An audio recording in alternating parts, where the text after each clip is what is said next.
Welcome to the 2020 Global Peace Film Festival interviews. My name is Kelly Devine. I'm the artistic director. Please join me and Nina Strike, the executive director, in welcoming William Kelly, Mark Street, and Fiona Cochrane with the film Can Art Stop a Bullet? Please be sure to check out the Global Peace Film Festival website to find out how to watch this film and learn about all of the other festival events by visiting peacefilmfest.org. Everything starts September 21st. And now let's start the interview. Well, hello, Bill, Mark, and Fiona. It's wonderful to have you join us. I want to start by asking Mark and Fiona how, tell us about the film and how you came to do it. And then I want to move on to Bill and ask you about the process of making the film and how it fit in with your art and how important the process of filmmaking was in terms of exploring the artistic process. So Fiona and Mark, we started with you. Okay, thank you. Well, look, this film started about 3 years ago, but I did meet William Kelly maybe 10 years ago at the Human Rights Arts and Music Festival in Melbourne. And Bill was creating a rather large artwork in a gallery, and we got talking, and then I started to make a short film about his work in regional Victoria, the countryside in Australia, where he set up a community arts hub there, which was incredible. It created a lot of interest in the community. It drew a lot of people in. And so it was a fascinating little story just on that. But then I realized that there was so much more to this story and to Bill's life. And then we started talking about doing something a little bit bigger. And I thought we have to look at this. And one of the things that Bill said, and has been quoted to say over many years now, is that art can't stop a bullet, but it can stop a bullet from being fired. And once you pose that question, you start thinking about, is that real? Can it happen? Has it happened? How can it happen? And this is what started the film and the idea rolling. And then we started talking to Fiona to see if she could come on board and take some control of this for us, which she did. Yeah, so Mark and I had worked on a little film in the past.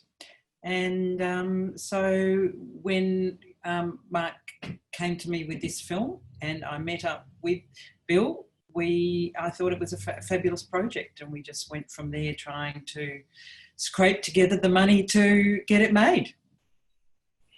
So Bill, it's actually that line that Mark just said about can art stop a bullet, but it can stop a bullet from being fired. That's the connection with the, that I make with the Global Peace Film Festival. That's why the film spoke so loudly to me. Would you like to address that issue in relation to your work? Sure, yeah, and I have to say that it's a heroic effort on Mark and Fiona's part to actually think that there's something that they could do with this to make it be something out in the world and live its own life, because films about art have a tough life ahead of them. Films about peace have a tough life ahead of them.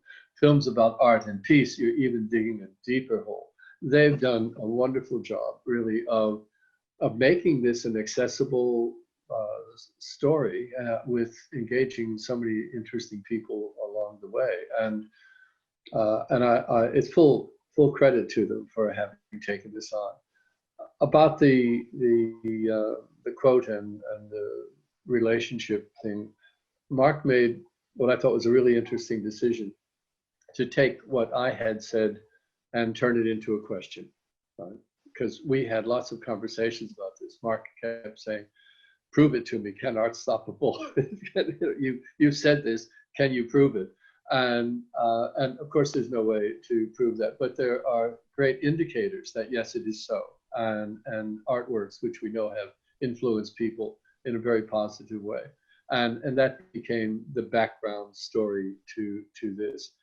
The quote itself comes from, as you know, and it's sort of indicated in the film, Guernica is a sort of a second home to me, and I spend time there almost every year, short amounts of time. And 20 years or so ago, when I was asked to give a talk at a peace conference there, and to participate in the commemoration of the 1 year for the commemoration of the bombing, I had said this, and it's largely generated by the fact that I was in that place with those extraordinary people. The story, being the one that was behind Picasso's extraordinary artwork, and it just made sense to me that art is not just about making images about things. It is actually about telling stories, and what are the stories that are important to you. And Mark took my backstory and weaved it through the film, and integrated that with the imagery, and then they did a great job of editing to build the picture. So that essentially is the background from my perspective. So what surprised you about the process, both you, Bill, in terms of being the subject, and Mark and Fiona in terms of making the film? What surprised you in the process of telling the story? You mentioned my name first, so I'm going to jump in. I'm going to let them correct everything that I'm going to say right now. When Mark asked me about doing a documentary, and I had been working on that very large artwork, Peace or War, the Big Picture, which features in the film. It's about 5 stories high, sort of large limited edition print. And Mark was following that and visiting during the time that I was making that artwork, and there the day, and filming the day that it got installed in that wonderful room in the State Library of Victoria. When he asked me about doing the film, I thought that he was going to do what I thought of as a documentary film, and I would provide him with some images, some photographs, some background documentation, and he would do an interview with me, and then he would go away, and I could just go about my life and make pictures in the studio. He didn't go away. and the way that he constructed the film, and with his intentions of the life that he wished it to live, it really became a collaborative project over literally 2.5 years, and that was really amazing and interesting journey that we've all shared together, including Fiona. So Mark and Fiona? Yes, indeed. Well, yes, it was quite a long journey, but I'm very thankful that Bill opened up his life to this. I had him digging around in his archives and trying to find images of his early life and early drawings, and a whole range of things came out of this. And the story just grew and grew. The more we looked at his work and his connections and collaborations around the world. So surprising elements for me were just meeting some of these people along the way and including them, and finding their stories incredibly fascinating. And from Japan the Hiroshima survivors. I mean, I'll never forget talking to them, and Amiko talking about how she will never forget the sunsets. It always brings back memories. We talked to Nick Ut in Los Angeles about his time in Vietnam and taking that iconic photograph. And, you know, this world opened up from Bill, through Bill, and these collaborations that he's worked with in Spain over decades. You know, it was all a wonderful adventure for us as filmmakers to go along and find this stuff out. So yes, it was one long great adventure is all I can say. Yeah, and I think I would probably just echo some of Mark's. It's one thing seeing things written down on paper and who you're going to talk to and any of those sort of things. It's the wonder of when those sort of things come to life and you actually meet the people and they bring a whole other lot to the screen that you hadn't thought of before. Yeah. Mm. Which hopefully happens in most films we make, but doesn't always. Yeah, it's true. Yeah. Well, so far, all the films, Fiona, that I've seen that you've been involved in, they've really been impressive films. So I'm really looking forward to whatever you guys are working on next. But before we get to that, it is a little bit of an irony. Each year we have a theme, and Nina, this year's theme for us is the bigger picture. Yes, see the bigger picture. That works. I should It change fits the very title. well, doesn't it? Oh no, I should change my title to The Bigger Picture. So Sequel. For the biggest picture. the biggest pick, that's right. So Bill, for people, and we're really hoping that everyone will watch will watch the film, but can you describe that installation in the Melbourne Library? Yeah, as best I can. It's I've been involved over the years, as Mark's inferred, with a number of wonderful artists in terms of collaboration, and some of them have been with film. Right, these are people who are making not documentaries but feature films, and with some of them, they have a kind of, they build these relationships, as I think we've built with Mark and with Fiona, that they're long-term relationships. It's not just a project that comes in and you go out of and then go on with your life. These become people who are part of your life. And they have a sort of an ensemble cast of people that they bring into these films. And having been a part of some of that over the years with certainly one filmmaker in Australia, it occurred to me that when I was starting to work on what became Peace or War, the Big Picture, flipping war or peace around to become Peace or War, the Big Picture, I started looking at these images, which I have worked on over many, many years, and saw them as an ensemble cast because they keep coming in and out of different artworks, and thought that I will, as Mark, and our editor Danny Raleigh quite clearly, sort of beautifully did in the film, they followed the assembly of this sort of ensemble cast of images as I shuffled them around, enlarged them, reduced them, moved them, redrew them, did all this, and tried to make sense over the 2 and a bit years that it took to make the artwork, for that to be specifically in that huge space, to try to get it to be legible at that scale, but not to be a literal story with a beginning and an end, but the kind of the story of our lives. Things move in and out of it, and you turn the television on and something happens, and then a child comes and sits on your lap, and then something happens that makes you smile, and then something happens that might make you sort of sad, and then something happens which makes you hold up a placard or do something else. And so it became that kind of assembly of the kinds of things that happen in our lives. And I'm so grateful to Mark and Danny for the work they did in actually, literally piecing it together that way. That is it's a beautiful achievement. It really makes it come to life, you know. We can't travel yet, but it's definitely something if we could travel, I would love to go and see it in person. Yes.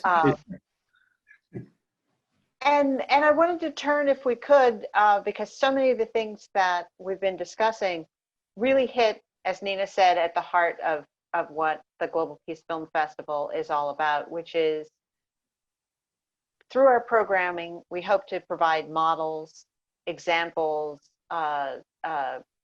bits of inspiration for people who watch the films to take away something in their own lives and take it back into their own hearts or into their communities and make their world a more just, respectful, peaceful place. And I was just wondering if we could just go across, if you would have any words that you would want to share with our, you know, with the audience about that connection. Well, look, for me, the just going on the feedback that we've had so far from screenings in Australia and other places, people have come up to me after the film, students, young people, whole range of ages. So it's affecting everybody from an older to a younger person. And they're all remarking on, I haven't thought about things this way. This is showing me a new way of thinking or seeing, or this is saying I could do more with my work, my artwork that I do, or my involvement in things I could. So it has inspired people a little bit to start thinking a little bit about how they could present their work and to do more in that. And that's been incredibly heartening to hear from people. And it shows that it is across a whole range of age and a whole range of lifestyles and beliefs that it can actually have an effect, and it can make people see things differently. And I think that's what art does, basically. It shows people another way of looking at things. And so I feel really grateful for that response. Bill, you're next. Oh, okay. They keep telling me what to do. She's Part a of good the job. Stand here, stand there, go here, go there. You're next, right? Okay, Fiona. Look, the film really is. It's about peace. It's about and that seems obvious, but it's, when you look at the individual images in the artwork and the way that it's been approached by our filmmakers, that it's about peace, you know, in the world, but it's about peace on the streets. It's about peace in the home. It's about peace in our lives. It's about peace in our schools, and it's about people who are peaceable, right? People are ones who are not going to wreck the environment. They're going to be respectful of each other. They're going to be respectful of the First Nations people in the countries and areas that they live in. And I was born in Western New York State, the home of the Seneca Indians of the Iroquois Confederation. You may have noticed that on the very end of the film, there's a acknowledgement of all the indigenous peoples from the areas in which we filmed. And in New York City, of course, it was Lenape people, right, who are no longer there, but do have an office. The Lenape have an office in New York City to let people know that they are actually from that place, although they no longer have a footprint other than the size of their office there. That we are respectful of those things and of the Yorta Yorta people in the country where I live now in Australia.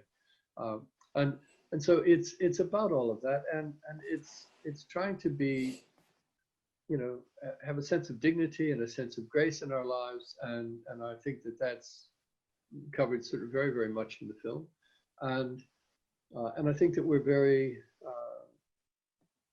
lucky, but also appreciative that we're finding there's so many people, including you, Kelly, and Nina, who are working hard to help make these connections with people in the world, because we know that big business and the monopolies are to do with the war machine and with media and all that are all linked. They're having lunch with each other. We need to every now and then share a donut or something and have a chat or a coffee.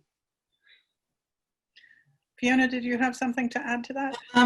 I think most things have been covered, but I guess the thing that probably everyday people can do is sort of be more involved in America. We've fortunately got it to a reasonable extent controlled here, is gun control. Gun control is such a big issue for America that just, I don't know how you can ever get there, but you've got to keep trying to get that one under control, because nothing else will happen until you get that worked out, I think. Indeed. Yeah, indeed, it's a huge issue. It's a huge issue. Yeah, and we've had many films that address that issue, and we'll continue to have many more films that address that issue. So what is next for each of you, and also how can our audiences support your work? If I jump in for just a second and say that it's relative to gun control and a range of other things. Obviously, that's touched on in the film. I did a very substantial project some time ago, and certainly in your hometown, Nina, Facing History and Ourselves School, as children, did remarkably, sort of clear, expressive about their concerns, partly about the gun control issue. But I think that there are lots of films that are about an issue, about this issue or that issue, and these issues need to be dealt with, and gun control is certainly one of them. But there needs to be a fundamental change within the cultures, not just America, all of our cultures, right? That suggests that we do need a much more communal attitude towards each other in our cities, our states, our countries, and our world.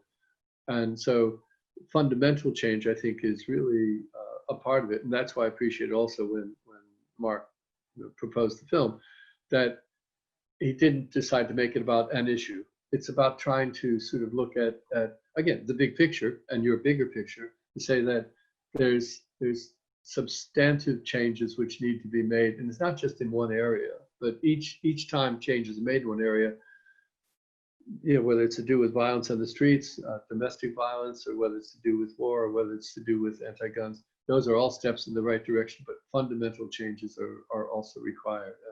And that's an important part of the story. Yes, if I can just jump back a little bit for a second, just to clarify for our audiences. Fiona, you referenced what had happened in Australia. I think it was in 1997, was it? That I don't actually remember the year. Bill will remember that. You what's this? Can you 87, I think. When was the Tasmanian massacre? Yeah, can you just very briefly explain what that was, because I don't know how many of our audience in the United States will know what you're referring to. Oh, well, there have been in Australia's history, there have been a number of major shootings. One of them is covered in the film that Bill did an artwork about, which was the Hoddle Street Massacre, which is in Melbourne, where we live. But there was a subsequent one. Sorry? That was 87, and then, go ahead. Yeah, and then there was another gunman who, in Tasmania, who committed a massacre. And it was when the outcry that happened with that one, that our Prime Minister at the time, who I'm not very keen on as a Prime Minister, but one of the very good, probably the only really good thing he did in his time as Prime Minister of Australia, was he brought in gun control. And it's not as if people can't get guns. For those who need to, as farmers, as whatever, you can access guns if you need to, but you cannot get ready access to guns in Australia. and it's made a huge difference. The guns that you're speaking of, is that your automatic weapons, pistols are not allowed. It is essentially just single shot weapons for farmers to control pests and things. And if there's any other real need in some other circumstance, which is really extreme, that's allowed. But guns are so rare in this country now. And we have not had any massacres at that time. It works. It works. There's no doubt about it. It actually works. Thank you. So if we can now jump back forward again to what's next for you all. Mr. Street. Well, at the moment, I think we're just enjoying the festivals and getting the message out and spreading the word and seeing people, and then moving into an education for the film throughout schools and universities, colleges, that sort of thing. And with the virus keeping us a little bit homebound, we won't be able to travel much, probably until early next or mid next year potentially.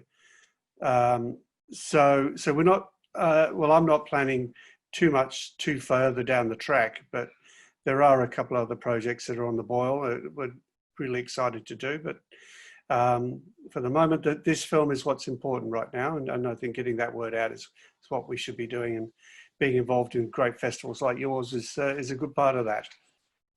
Fiona?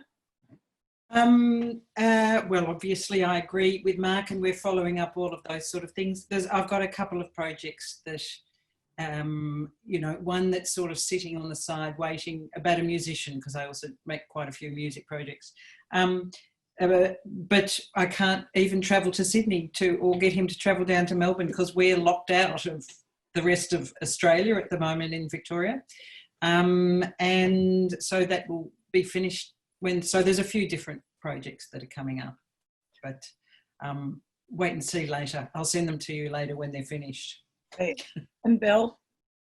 Well, as you've noticed, I just do what Mark and Fiona tell me. And sort of between that, and it has been a pretty active, because with the festivals and with the projects and the planning now that they're talking about for early to mid next year, with the film being sort of re-released in cinemas and that here and overseas, because there's venues who had already booked the film in Europe and other places that they had to hold off on it, so that they will be revisited again. But I'm able to, with what my practice, to weave some things in and out of that sort of life business. And I've recently, given the fact that most of the world's in lockdown, have done a series of collaborative projects with about 30 artists around the world, from India, Morocco, New York, Kansas, indigenous and non-indigenous artists, Australia, what I call COVID collaborations. So we've been doing these 30 artworks, me and each of these individual artists, and that's been a really interesting project to see how people are thinking about things. And some of them have brought in the notion of Black Lives Matter, right, in some of the artworks, and others obviously to do with gun control, or in America with the indigenous people, a wonderful artist there, Edgar Heapabirds from Oklahoma, about the issues there to do with the virus and how the indigenous people are handling their lives. So it's been really good, different because of our circumstances, but I am able to try to keep up with Mark and still get a few other things done. And how can our audiences support all of your work? Spread the education. Well, it's going to a few festivals, but educationally it will be coming out, including in America. So if people are interested or wanting to see it or whatever, it will. I can't tell you exactly where now, but you do have, I think, our website coming up or on your program, etc., that people can see. If they'd like to follow that, we will be putting up details of where people can access it educationally, etc. later. Yeah. Great. Yeah. Great. Anything to add to that, Mark? No, that's important to get that education access, and we've had really good feedback in Australia through various schools, colleges. So we'd like to get that out in America too, if that's possible. So that's exciting for us to get students and young people involved. And if I can say one thing too, I wholeheartedly agree with that, because as Mark said about the small arts facility here, part of what my wife Veronica, who's also an artist, and I do is to work with school children fairly regularly here and overseas. And so the education component is a very, very big one, a very real one for us. And as I understand it, the festival is hosted by Rollins College. Is that correct, Nina? Yes, it's at Rollins virtually this year, and all the students at Rollins will have access to the festival virtually.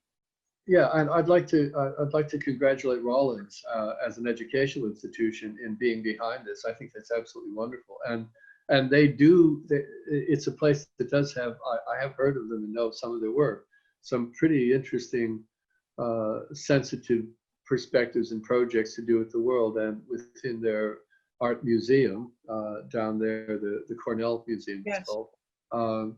And with some of the people there and in their art history department, they've done some wonderful things to do with African-American artists and that. So just the fact that Rollins is hosting this, I think, is educational link in the sense, is really special. And if more colleges and universities actually took an active support role in things like this, that would just be wonderful. So congratulations to you and to them. Actually, another college, Valencia College, which is serves a different demographic than Rollins, is also very much involved in the festival through their Peace and Justice Institute. So Okay. we have relationships with a lot of other local educational institutions, including high schools. Wonderful. So we'll look forward to your educational materials that Fantastic. hopefully we'll be able to share with some of the people down here.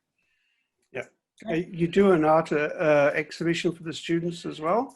Is that part of concurrent with your Yes, film? it's, Yes, we do. it's a kindergarten through 12th grade piece art exhibit that's done through Orange County Public Schools. That's Orange County, Florida Public Schools. Yeah, And beautiful. and it's wonderful. It's a way to get the kids to start thinking about what peace looks like to them. We always have a subject like what, color your world with peace, or what peace looks like to me. Something like, something simple like that. And the work is wonderful. It's one of my favorite parts of the festival. So. And we produce a calendar each year. So now we'll have to send each of you a calendar. Yeah. Yes, please. Yes, please. Yes. Definitely. Beautiful idea. This year it'll actually be it'll be virtual this year. So I don't think it's going to go up till the second week of the festival, but from the 28th of September, check out the website, the Global Peace Film Festival website. Under events, you'll see the student peace art exhibit, and you'll be able to see the work. Beautiful. Great. Yeah. Great. Terrific. Thank you. We do other exhibits too, but that's all on the website. So. We're all adapting, Bill, just as you're adapting with your COVID collaborations, we are adapting as well. And I, as much as I miss being with other people, I am doing my best to look at all of the opportunities that this has presented us, and chatting with all of you in Australia has been a wonderful opportunity for us. Absolutely. So Makes the world a smaller place, doesn't it, in a way? It does. It does. I prefer cozy to small. Okay. It makes it much cozier, and I like that. So thank you so much for taking time out of your morning. And it's our late evening. Late evening. Yeah. Virtual hugs all round then. Yes, yes. Thanks for having us. Thank you. Appreciate Thank you. your time and effort. It's a brilliant festival. Thank you. We couldn't do it without the kind of work that all of you bring, bring to a project like Can Art Stop a Bullet? So thank you to each and every one of you. Yes. Thank you. Thank you. Thank you. Yeah, been great. And thank everyone who was watching. We want to remind you that if you have any questions that you would like to ask of the filmmakers, we do have a form on our website, and it is titled Submit a Filmmaker Question. It's a nice, short, sweet Google form that you can fill out, and we will get those questions to Mark and Fiona and to William Kelly if you have a question for him about his art. If you were inspired by anything that you have seen, please be sure and let us know in the impact survey. Otherwise, all of the events at the Global Peace Film Festival can be found at our website, peacefilmfest.org. Thank you again for watching and for your help in making our world a more just, peaceful place. See you at the festival.